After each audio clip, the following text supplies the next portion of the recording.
بچے کو جو بیماری ہوتی ہے وہ اس کی ماں کے گناہوں کا کفارہ ہے۔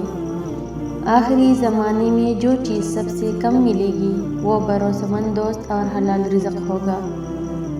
رزق حرام کھا کر عبادت کرنا ایسا ہے جیسے ریت یا پانی پر گھر بنایا جائے۔ حرام کھانے والے کی عبادت قبول نہیں ہوتی۔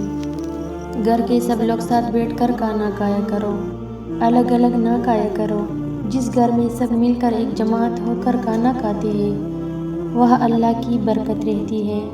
اگر کوئی شخص پانی پینے سے پہلے بسم اللہ کہے اور پانی پینے کے بعد الحمدللہ کہے تو جب تک وہ پانی اس کے پیٹ میں رہے گا اللہ کی تسبیح پڑھے گا اور اس کا ثواب پینے والے کے لیے لکھا جائے گا۔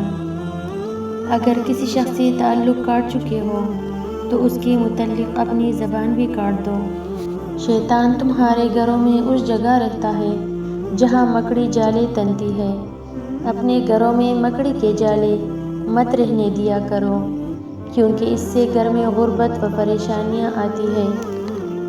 کوئی آنسو اللہ کو اتنا محبوب نہیں جتنا وہ آنسو جو اندھیری رات میں خوف خدا میں کسی کی آنکھ سے نکلا ہو اور خدا کے علاوہ اسے اور کوئی نہ دیکھ رہا ہو۔ گرم یا میٹھی چیزوں کے بعد ٹھنڈا پانی نہیں پینا چاہیے کیونکہ ایسا کرنے سے دانت جلد ہی ختم ہو جاتے ہیں۔ جب گرمی گزر جاتی ہے تو لوگ سایہ دار درخت کو بھول جاتے ہیں۔